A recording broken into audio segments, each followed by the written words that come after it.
Hello friends, good morning. നമ്മുടെ Kerala TV സീരിയലിലേക്ക് എല്ലാവർക്കും സ്വാഗതം. അങ്ങനത്തെ നമ്മുടെ അലീനയായിരുന്നു ശരിയെന്ന് ബാലൻ അലീനയുടെ കൈകൾ ചേർത്ത് പിടിച്ചു പറയുവാണ്. ആ മകൾക്ക് മുന്നിൽ ആ അച്ഛൻ സാഷ്ടാംഗം അടിയറവ് പറഞ്ഞു എന്നുള്ള ആ ഒരു ഇതിൽ അവർ സംസാരിച്ചുകൊണ്ട് ഇങ്ങനെ നിൽക്കുന്നു. അച്ഛൻ ഇങ്ങനെയൊന്നും പറയല്ലേ എന്നും പറഞ്ഞുകൊണ്ട് അലീന അന്നേരത്തേക്കും ബാലനെ സമാധാനിപ്പിക്കുക.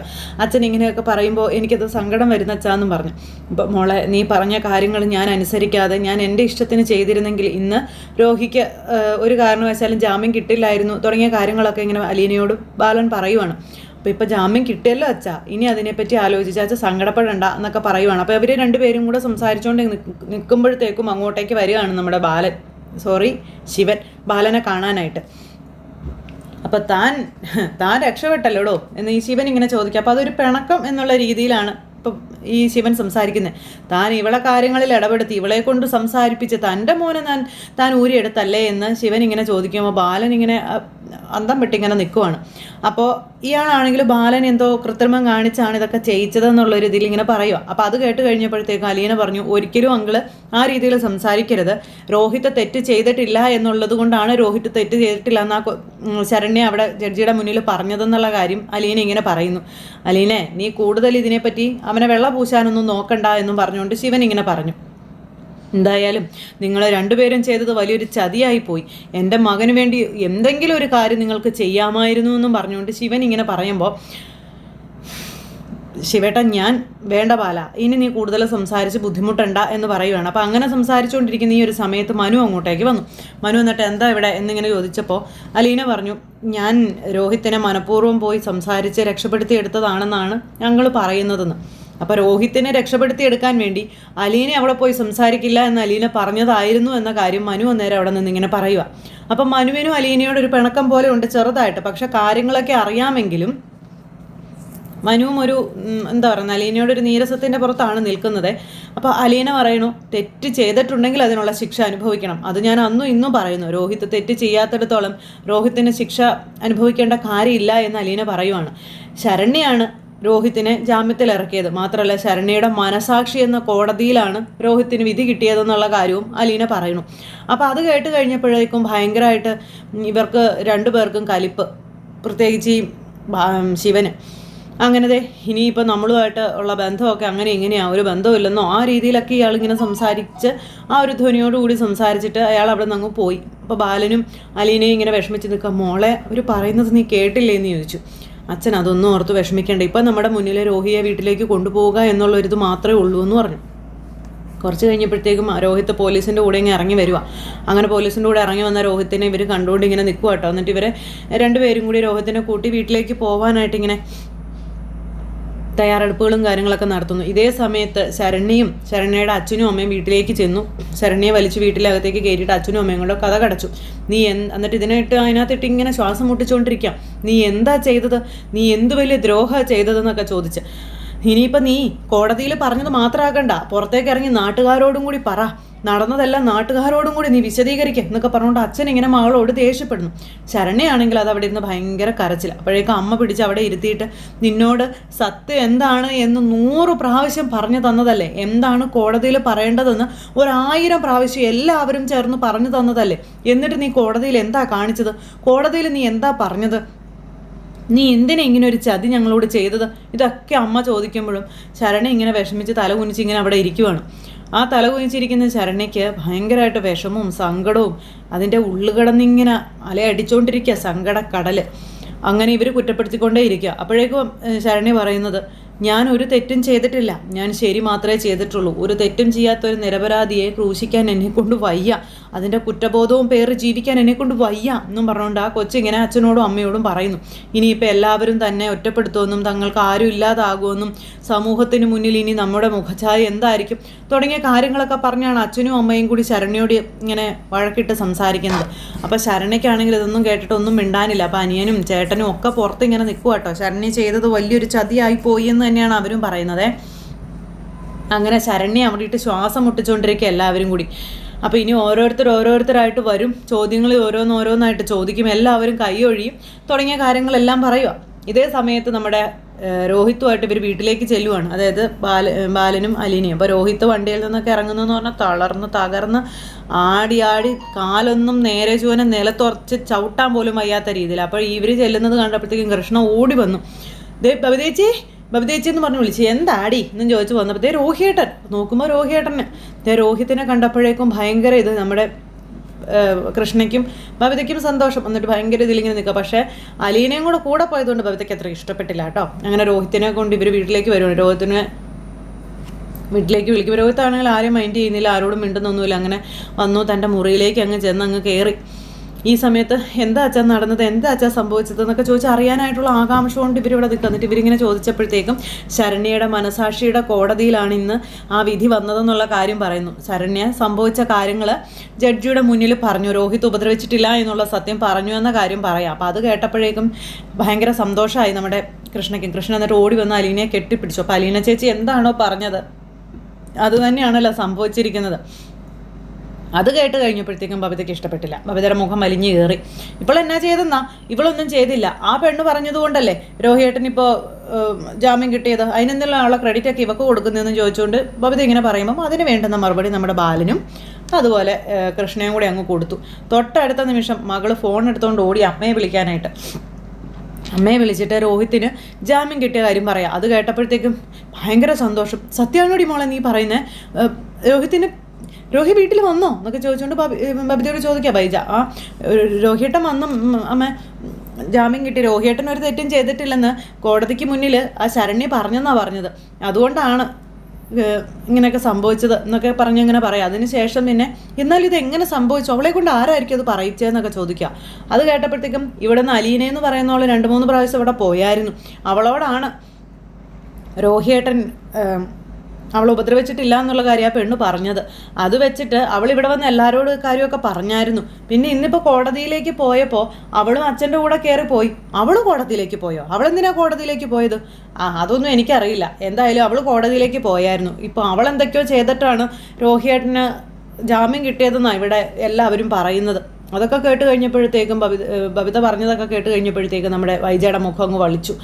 അവൾ എന്നാ ചെയ്തെന്നാ പറയുന്നതെന്ന് ചോദിച്ചു. അതൊന്നും എനിക്കറിയാൻ മേല. എന്തായാലും രോഹിയേട്ടന് ജാമ്യം കിട്ടാൻ അലീന എന്തൊക്കെയോ ചെയ്തിട്ടുണ്ടമ്മേ, അത് ഉറപ്പാണെന്ന് ഈ ബബിത പറയാം. അപ്പോൾ നീ എന്നാ ഫോൺ വെച്ചോ, അവന് സുഖമാണോടി, അവൻ വല്ലാതെ ആണോടി ഇരിക്കുന്നതെന്നൊക്കെ അമ്മ ആദ്യം ചോദിച്ചു. അപ്പോൾ ഇപ്പോഴത്തെ മകൻ്റെ അവസ്ഥയൊക്കെ കേൾക്കുകയും ചെയ്തു. എന്നാലും അലീന ഇതിനകത്ത് ഉൾപ്പെട്ടിട്ടുണ്ട്. അലീന ഒരു നന്മ ചെയ്തു എന്ന് കേട്ടപ്പോഴത്തേക്കും അതിപ്പോൾ ഏത് ദൈവം തമ്പുരാന് വേണ്ടി ചെയ്തതാണെന്ന് പറഞ്ഞാലും വൈജയ്ക്ക് അത് മേച്ചമില്ല. സ്വന്തം മകൻ അവിടെ ഉണ്ടെന്ന് കിടന്നായിരുന്നാലും വൈജയ്ക്ക് ഇത്രയും വിഷമം ഉണ്ടാകത്തില്ലായിരുന്നു. അപ്പോൾ അലീന ഇതിനകത്ത് ഇടപെട്ടതാണ് വൈജയുടെ ഏറ്റവും വലിയ വിഷമം. എന്നിട്ട് ആ ഫോണും അങ്ങ് കട്ട് ചെയ്ത് വൈജ കിടന്ന് ഇങ്ങനെ ആലോചിക്കുകയാണ് അലീനയെ പറ്റി. അവൾ എന്നാ ചെയ്തിട്ടായിരിക്കും എന്നായിരിക്കും ആലോചിക്കുന്നത്. അങ്ങനെ ആലോചിച്ചുകൊണ്ട് അവിടെ അങ്ങനെ കിടക്കണം. അതേ സമയത്ത് നമ്മുടെ രോഹിത്ത് മുറിയിൽ ചെന്നപ്പോൾ രോഹിത്തിനെ കാണാനായിട്ട് ബബിതയും, അപ്പോൾ രോഹിത്തിൻ്റെ കാര്യങ്ങളൊക്കെ നോക്കണമെന്ന് ബബിതയോട് അമ്മ പറഞ്ഞു കൊടുത്തേ. അപ്പോൾ അമ്മയുടെ വാക്കും കേട്ട് ചേട്ടൻ്റെ കാര്യം അന്വേഷിക്കാൻ വേണ്ടി ചെന്ന് എല്ലാത്തിനെയും കൂടെ ആട്ടി ഓടിച്ചു ഈ രോഹിത്ത്.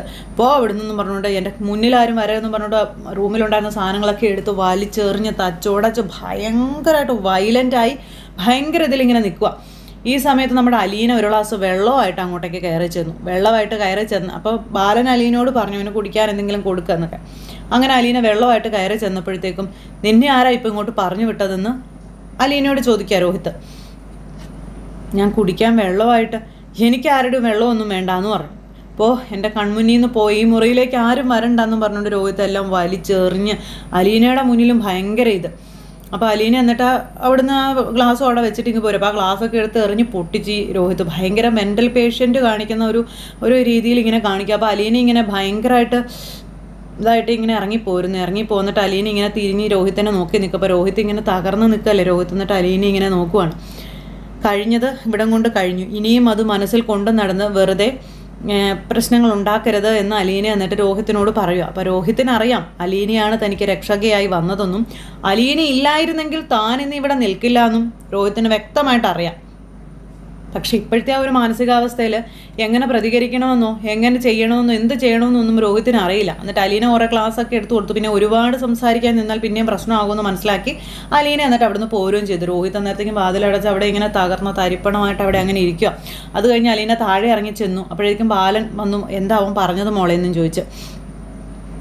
അപ്പോൾ ആകെ സമനില തെറ്റി നിൽക്കുകയാണെന്നും ആരും ഇപ്പോൾ രോഹിത്തിൻ്റെ അടുത്തേക്ക് പോകാത്തതാണ് നല്ലതെന്നും ഇതൊന്ന് ശരിയായി വരാൻ കുറച്ച് ദിവസം എടുക്കുമെന്നുള്ള കാര്യങ്ങളൊക്കെ ഇങ്ങനെ പറയും കേട്ടോ. അങ്ങനെ അതെല്ലാം പറഞ്ഞ് അലീനയും അച്ഛനും കൂടി ഇങ്ങനെ സംസാരിക്കുന്നു. അപ്പോൾ അവൻ നിരജുവിനെ ഫുഡൊന്നും കഴിച്ച് കാണത്തില്ലായിരിക്കും, അതിന് എന്തെങ്കിലും കഴിക്കാനൊക്കെ കൊടുക്കണ്ടേ. അപ്പോൾ അവൻ്റെ പാട്ടിനെ വിട്ടേക്കച്ച, എന്തായാലും അവൻ മെൻ്റലി ഒന്ന് സ്ട്രോങ് ആവട്ടെ, അല്ലെങ്കിൽ ഓക്കെ ആവട്ടെ, അതിന് ശേഷം എന്താണെന്ന് വെച്ചാൽ ചെയ്യാമെന്നൊക്കെ പറഞ്ഞ അലീന. അപ്പം നിനക്ക് അതാണ് ശരിയെന്ന് തോന്നുന്നെങ്കിൽ അങ്ങനെ തന്നെ, ഇനിയിപ്പോൾ ഞാനൊന്നിനും നിർബന്ധിക്കുന്നില്ല മോളേന്ന് ബാലൻ ഇങ്ങനെ പറയണം. ഇതേ സമയത്ത് ശിവൻ വീട്ടിൽ ചെന്ന് കമലയോട് രോഹിത്തിന് ജാമ്യം കിട്ടിയ കാര്യം പറഞ്ഞു. ദേ കിടക്കുന്ന എൻ്റെ ദൈവമേ, മനഃപൂർവ്വം നമ്മുടെ കൊച്ചിനെ ചതിച്ചതാണ്, മനഃപൂർവ്വം ബാലനും അലീനയും കൂടെ കളിച്ച കളിയാണ്, മനഃപൂർവ്വം അവനെ അതിനകത്ത് നിന്ന് ഊരിയെടുത്തതാണ്, പറയാൻ ഇനി വേറെ വാക്കുകളൊന്നുമില്ല. അപ്പോഴേക്കും മനു അവിടെ നിന്ന് പറഞ്ഞു, അലീന നേരത്തെയും പറഞ്ഞിരുന്ന കാര്യങ്ങളാണ്, നീ അലീനപ്പുരാണോ ഇവിടെ മിണ്ടി പോകരുത്, അവളൊറ്റ ഒരുത്തിയാ നമ്മുടെ മോനെ ഇപ്പോൾ ജയിലിലാക്കിയതെന്നൊക്കെ പറഞ്ഞുകൊണ്ട് ഭയങ്കര ഡയലോഗ്. അലീന എന്നാ ചെയ്തിട്ടാണെന്ന് മനു അന്നേരം ചോദിച്ചു. അവളൊന്നും ചെയ്തില്ലേ, അവള് കുറ്റം ചെയ്തവനെ കുറ്റം ചെയ്യിപ്പിച്ചില്ല എന്നും പറഞ്ഞ് ഇറക്കിക്കൊണ്ട് വന്നില്ലേ, അതുപോലെ ഹരിയുടെ കാര്യത്തിൽ അവൾക്ക് അത് ചെയ്യാൻ തോന്നിയില്ലല്ലോ എന്നൊക്കെ പറഞ്ഞു ഭയങ്കര ഡയലോഗ്.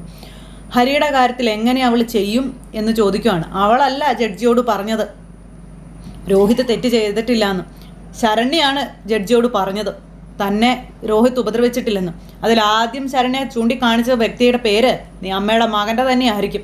എന്തായാലും അവനെ രക്ഷിച്ചെടുക്കാൻ അമ്മയ്ക്കെന്നല്ല ആർക്കും സാധിക്കില്ല, കാരണം അമ്മയുടെ മോൻ ആരാണെന്ന് അമ്മയ്ക്ക് ഇപ്പോഴും അറിയില്ല എന്ന് മനു ഇങ്ങനെ പറയാം. അതേടാ നീ ഇങ്ങനെ തന്നെ പറയുമെന്ന് എനിക്ക് അറിയാടാന്നും പറഞ്ഞുകൊണ്ട് കമല കിടന്ന് ഭയങ്കരമായിട്ട് ഷൗട്ട് ചെയ്യുക കേട്ടോ. അമ്മ എന്ത് പറഞ്ഞിട്ടും കാര്യമില്ല, അമ്മയുടെ മകൻ ചെയ്ത തെറ്റ് തന്നെയാണെന്നും അത് കോടതിക്ക് ബോധ്യം വന്നതുകൊണ്ടാണ് അവനെ ശിക്ഷിച്ചതെന്നുള്ള കാര്യവും പറയുവാണ്. രോഹിത് തെറ്റ് ചെയ്തിട്ടില്ല എന്ന് കോടതിക്ക് ബോധ്യം വന്നതുകൊണ്ട് തന്നെയാണ് അവന് ജാമ്യം കിട്ടിയതെന്നും പറഞ്ഞു. അങ്ങനെ ആ കാര്യങ്ങളെല്ലാം സംസാരിച്ച് അവിടെ കിടന്ന് ഭൂകമ്പം ഉണ്ടാക്കിക്കൊണ്ടിരിക്കുകയാണ് കമല. ശിവനാണെങ്കിലും ഭയങ്കര ദേഷ്യം ഇപ്പോൾ അവരോട്. നീ ഇനി അലീനയ്ക്ക് വേണ്ടിയോ അല്ലെങ്കിൽ ബാലചന്ദ്രനോ വേണ്ടി ഇവിടെ കിടന്ന് വാദിക്കേണ്ടെന്ന് ശിവനും മനുവിനോട് പറഞ്ഞു. ഞാൻ ആർക്കും വേണ്ടി ഇവിടെ കിടന്ന് വാദിക്കുന്നതല്ല വെച്ചാൽ സത്യം സത്യമായും ന്യായം ന്യായമായും പറയണ്ടേ എന്ന് മനു അവരോട് ചോദിക്കാം. നീ ഇനി ഒന്നും സംസാരിക്കേണ്ടെന്ന് പറഞ്ഞു മനുവിനോട് ഇവർക്ക് ദേഷ്യം. അങ്ങനെ മനുവിന് ഉള്ളിൻ്റെ ഉള്ളിൽ ആ ഒരു ഇതുണ്ടെങ്കിലും മനു അത്യാവശ്യം അവർക്ക് വേണ്ടി സപ്പോർട്ട് ചെയ്താണ് നിൽക്കുന്നത്. അങ്ങനെ ആ സംഭവങ്ങളും കാര്യങ്ങളും അവിടെ നടക്കുമ്പോഴേക്കും നമ്മുടെ ശരണ്യയുടെ വീട്ടിൽ സമുദായക്കാരും നാട്ടുകാരും അതുപോലെ എന്താ പറയുന്നത് പാർട്ടിക്കാരും എല്ലാവരും വന്നിങ്ങനെ പറയാം. വന്നിട്ട് അച്ഛനെ അമ്മയെ ഇട്ട് ഇങ്ങനെ ഷൗട്ട് ചെയ്ത് സംസാരിച്ചുകൊണ്ടിരിക്കുക. ഇതൊക്കെ കേട്ട് ശരണ്യ അകത്തിരിപ്പുണ്ട്. ഇവർക്ക് വായി തോന്നിയത് മുഴുവൻ പറയും. ഇവരെല്ലാം തൊലച്ചു, ഇനി നിങ്ങൾ അങ്ങനെ ചെയ്യുക, ഇനി നിങ്ങൾ ഇങ്ങനെ ചെയ്യുക, ഇനി നിങ്ങളെ സഹായിക്കാൻ ആരും വരില്ല, അങ്ങനെയാണ് ഇങ്ങനെയാണെന്നൊക്കെ പറഞ്ഞുകൊണ്ട് ഭയങ്കര ഇത്. അപ്പോൾ ഈ സമുദായത്തിലോ പാർട്ടിയിലോ പെട്ടൊരു സ്ത്രീ ഉണ്ടായിരുന്നല്ലോ, നീ അവൻ്റെ പേര് തന്നെ പറയണം എന്ന് പറഞ്ഞുകൊണ്ട് വന്ന ഒരു പുള്ളിക്കാരി. ആ പുള്ളിക്കാരിയാണ് വന്നിട്ട് ഇതുങ്ങളെ കീറുകയാണ്. പേപ്പട്ടി കടിച്ച് വലിക്കുന്നതെന്ന് പറഞ്ഞതുപോലെ ഇതുങ്ങളെ കടിച്ച് പറിച്ച് വലിച്ച് കീറിക്കൊണ്ടിരിക്കുക.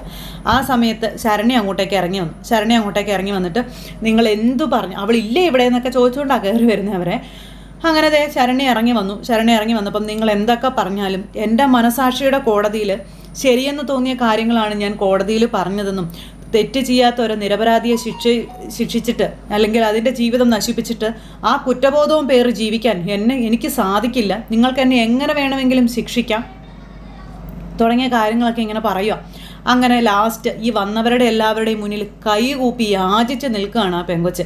അങ്ങനെ ശരണ്യ ചങ്ക് പൊട്ടി ഇവരുടെ മുന്നിൽ തനിക്ക് പറയാനുള്ള കാര്യങ്ങൾ പറഞ്ഞ് അകത്തേക്ക് കയറിപ്പോയി കഴിഞ്ഞപ്പോഴത്തേക്കും ഈ കാര്യങ്ങളെല്ലാം ഇവിടം കൊണ്ട് അവസാനിച്ചു. ഇനി നിങ്ങളുടേതായ ഒരു കാര്യത്തിനും ഒരു സമുദായത്തെയോ ഒരു പാർട്ടിയെയോ നിങ്ങൾ പ്രതീക്ഷിക്കേണ്ട, നിങ്ങൾക്ക് ആരും ഒരു സഹായം ചെയ്യില്ല, നിങ്ങളുടെ മകളായിട്ടെല്ലാം നശിപ്പിച്ചു, അതാണ് ഇതാണ് അങ്ങനെയാണ് ഇങ്ങനെയാണെന്നൊക്കെ പറഞ്ഞ് ഭയങ്കര ഡയലോഗും കാര്യങ്ങളൊക്കെ ഇറക്കി ആ അച്ഛനും അമ്മയും കുറേ വായി തോന്നുന്നത് വിളിച്ചും പറഞ്ഞ് അവരവിടെ നിന്ന് പോയി. ഈ അച്ഛനും അമ്മയും ചങ്ക് പൊട്ടി അവിടെ അങ്ങനെ നിൽക്കുവാണ്.